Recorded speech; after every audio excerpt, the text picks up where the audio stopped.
మన 4 జిల్లాల ప్రభుత్వం వారికి ఉచితంగా స్కూల్ యూనిఫామ్, బెల్ట్, షూస్, పుస్తకాలు అన్ని అందిస్తూ IIITలో సీట్లు కొట్టేస్తుంది.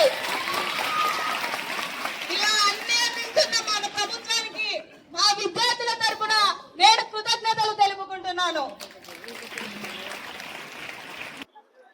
విద్యార్థుల తల్లిదండ్రులు, ఉపాధ్యాయుల ఆత్మీయ సమావేశానికి అధ్యక్షత వహించిన ప్రధాన ఉపాధ్యాయులు నాగాంజనేయులు గారికి, ఈ కార్యక్రమానికి ముఖ్య అతిథిగా విచ్చేసిన ప్రాంతీయ విద్యాశాఖ అధికారి శామ్యుల్ గారికి, ప్రముఖులకు, పాత్రికేయులకు, ఈ సమావేశానికి విచ్చేసిన తల్లిదండ్రులకు, ఈ సమావేశంలో పాల్గొంటున్న విద్యార్థులకు, ఉపాధ్యాయులందరికీ హృదయపూర్వక నమస్కారాలు తెలియజేస్తా ఉన్నాం.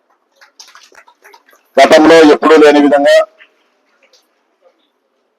విద్యార్థినుల తల్లిదండ్రులు, ఉపాధ్యాయుల ఆత్మీయ సమావేశం జరగడం, అందులో ప్రభుత్వ పాఠశాలలో జరగడం అనేది స్వాతంత్రం వచ్చిన తర్వాత మొట్టమొదటిగా లోకేష్ బాబు గారు ఈ రాష్ట్రానికి విద్యాశాఖ మంత్రి అయిన తర్వాత ఈ కార్యక్రమాన్ని చేపట్టడం జరిగింది.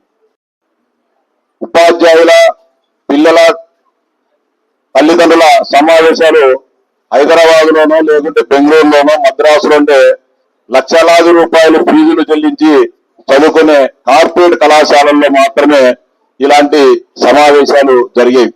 కానీ అలా కాకుండా ప్రభుత్వ పాఠశాలల్లో జరిగే పిల్లల తల్లిదండ్రుల బాగోగులు ఏ విధంగా ఉన్నాయి, వాళ్ళు ఏ విధంగా విద్యను అభ్యసిస్తున్నారు, ఆ పాఠశాలలో పనిచేసే ఉపాధ్యాయులు ఏ విధంగా చదువు చెబుతున్నారు, ఈ పిల్లల చదువులో మన పాత్ర ఏంది, మనం చేయాల్సిన బాధ్యతలు ఏమనే దాన్ని అన్నింటిని కూడా సమీక్షించుకునేదానికి రాష్ట్ర ప్రభుత్వం నూతనంగా ఉపాధ్యాయుల తల్లిదండ్రుల సమావేశం ఏర్పాటు చేయడం జరిగింది.